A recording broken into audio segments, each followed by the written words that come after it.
It looks like the Volvo has more competition in the US.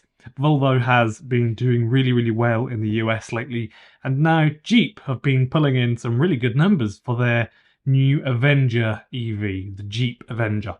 So let's talk about the new Jeep, what it is, how much is it, and does it compete with the new Volvo EX30, because it seems to be an alternative to a Volvo, so the internet is saying. Hi everyone, welcome back. Thank you for tuning in again for another video. For those of you that are new to the channel, I'm Ben Alexander and I make EV news videos every day. And I talk about the things that's going on all over the world. So I'm based here in Brisbane, but I try to talk a bit about Europe too, because that's where I'm from and I love it in Europe. But things are changing super quick here in Australia, really quick. So the other day, last night actually, I was riding my electric bike to Aldi, as I do most of the time when I go to get groceries these days, and there were 3 BYD Atto 3s in the small car park, because it's just a small Aldi. And I thought that's pretty good. 3 BYD EVs in the car park. Just 3-4 years ago, you'd almost certainly not see anything other than a Toyota Camry hybrid or something like that. So it's pretty cool. They're getting really common in Brisbane. I'm not sure if that's the case in Melbourne or Sydney, like when you're actually there. I've not looked at the data for that, how many they're actually selling in those places, but here in Brisbane, really good. Anyway, back to the point. The new Jeep Avenger will be coming to Australia, which is brilliant, sometime next year.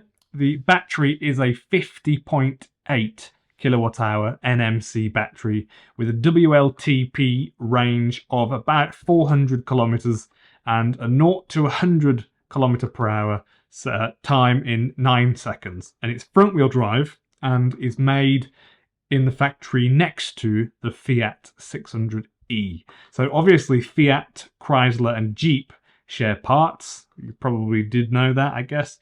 A lot of you are car people and engineers, very clever people, so I understand that you know a lot of the stuff that I talk about. So they can be a bit cheaper than some other brands because it's Fiat, Jeep and Chrysler. They're a bit cheaper. Because of the quality, it's just not the same sort of quality as you get from a Toyota or Honda or, I'm going to say BYD, but I don't think BYD and Toyota are like super matched, but BYD is good. In the EV world, their quality is really quite good. My friend actually has a new Jeep and it is nice and he loves it when he goes on long motorway trips, and he goes, he always chooses the Jeep when he does those. And when I say long trips, I mean Australia long. I don't mean the UK long. So I'm not talking 4 hours to Cornwall. I'm talking 3 days to Melbourne.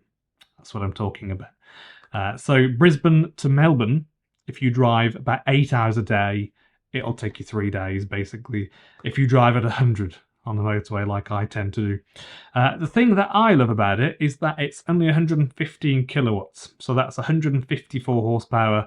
And since we went electric, pretty much all electric cars are just becoming fast, you know? Even the Nissan Leaf, if you remember the earlier versions of the Leaf, 2012, 13, 14, they were quite nippy. But they don't really need to prove themselves, I don't think, anymore. I just don't think they do. So that's why I also love the BYD Seagull. Another video that I mentioned, the BYD Seagull. It's a Honda Jazz-sized car, and it just doesn't need huge amounts of power for you to nip around to go get milk and bread from the shop. You don't need 200 horsepower for that. So although it is fun to have 200 horsepower, or 270 or something in the Volvo EX30, I think there's a pleasure in having 75 horsepower in just a modest little car, kind of like the Mitsubishi i-MiEV. That's slow, and there's something quite fun about just putting your foot to the floor. It's never fast, and you just wait for the speed to get up to where you need it. I kind of think that's fun. There's a bit of a pleasure in that. So it's basically a front-wheel drive SUV that's electric from Jeep, which is technically a Fiat under the skin. So should you be worried about buying a Fiat EV or a Jeep EV? Probably not to the extent that you should worry if you were going to buy a petrol or diesel, because they were way before Toyota and Hondas would have issues with their engines. Fiats, like the Fiat 500, for example. They would often have issues when the engine gets to like 150,000 kilometers. Not always, but it is just really, really common. If you look on the car sales websites, there's always some sort of gearbox issue or a head gasket issue or something on these cars. You may have seen Chrysler and Fiat being talked about on the Scotty Kilmer YouTube channel. I'm not his biggest fan, but I've watched a few of his videos. He's a time-served mechanic of 50, 60 years or something like that. He's the mechanic that says that there's a list of cars that won't last 100,000 miles. So because of the quality of the engines are just so bad, it becomes uneconomically viable to replace things constantly. And it's not often the parts, it's the labour for most people. So I was talking to a friend of mine the other day. He might be watching this. Hello. And so BMW Mini, if you remember that, really compelling cars, really nice cars. It turns out the person that had bought that car as a used Mini, I think it's from 2009, in the last 5 years, she's spent $20,000 or $30,000 on repairs at the dealership. And I saw one of the invoices was, a few $100s in parts, maybe $400 in parts, but $2,500 in labour. This is the issue, I think. When issues arise with an engine, it's very time consuming to fix, typically. With EVs, that's not the issue, I don't think. My first car actually was a Fiat, and I loved my little Fiat. I only had it for a couple of weeks, and then it broke. And there was a story where I was going down a dual carriageway in the UK, and some young people drove past me really, really fast, and they threw, I think it was some sort of McDonald's soft drink, like cola or something like that, or Fanta, and they threw it as they drove past me at my car, and it hit the front of my car, and my little Fiat Punto 1.2 or 1.1, I'm not sure, just cut out. And I had to roll to the bottom and find a lay-by. And I always thought that was really weird. If someone chucks a bit of water or soft drink at your car and it cuts out, it's not very good. Anyway, would I buy a Jeep over the Volvo EX30? No. However, I think you might consider it because they are kind of similar amounts of money. The Volvo is actually rear-wheel drive as a base model, and it has 270 horsepower rather than 154. And I don't think, if you're aware of that, I think almost nobody's going to give that away. They're not going to turn that extra power down. So this is why the new Volvo EX30 is quite so compelling, I think, because it has a similar range, a similar price, and it's actually, I'd say the Volvo's just a nicer car, and they're really nice to be in, to just sit in, and really nice to drive, really, really nice to drive. But with the EX30 having a rear-mounted motor, I think it's just going to feel brilliant. And I think that even non-car people will notice the difference, I think. So I think the new Volvo is way better looking. The Jeep almost looks dated to me, I think. It doesn't seem to have changed very much compared to the Jeeps that they were selling 5 years ago, 10 years ago. And I didn't think they looked exactly brilliant back then. And I think they looked dated back then, so that's an issue for me. My other issue, which is a bit of a big concern, I think, for me anyway, and I know that some people in the comments, you do mention this, that you prefer to feel that extra bit of safety with the chemistry of your batteries, even if it's just something in your head. LFP batteries are definitely my preference. The Jeep uses NMC chemistry, which I'm not a big fan of.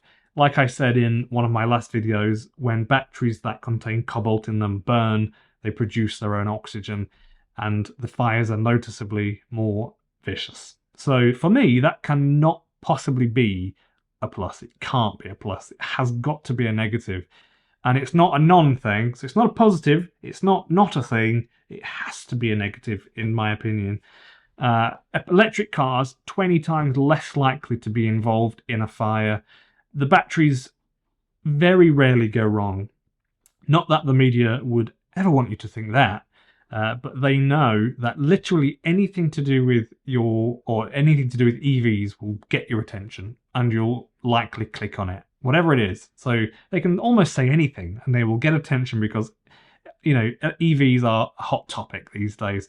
So with the exception to the original Tesla Model S, which actually did have a few issues with the fires, compared to the relative to the number of cars that they had actually produced. When the batteries on the Model S, on the first Model S's, they were getting penetrated whilst being driven, and then they would start on fire. But that was solved, and that's never been an issue ever since 2012 or 13 or something. Generally, since 2010, there has actually been less than 400 EV fires that were fires caused by batteries, known as confirmed battery fires. So if there is a fire for any other reason, such as bad wiring, for example, then that's due to the fact that it's a vehicle filled with wires and it's on the road doing something, not because it has a battery that wants to kill you, as the media would love you to think. So the nature of EV fires, like I said, is just different. This is the thing. It makes it easier to ridicule EVs just due to the nature of how EV fires, with regards to the batteries, may happen. So they could potentially short themselves as they sit being undriven. The chemistry in the cell can actually get warm and short itself. This is actually a thing. And that could happen technically almost, obviously there are millions of EVs now on the road. This just doesn't really happen. However, it could happen in an underfloor, apartment building and in a car park or a garage. So they ironically are quite easier for the media to take. Shocking. That I didn't really mean to do that. That's not supposed to be a pun, by the way.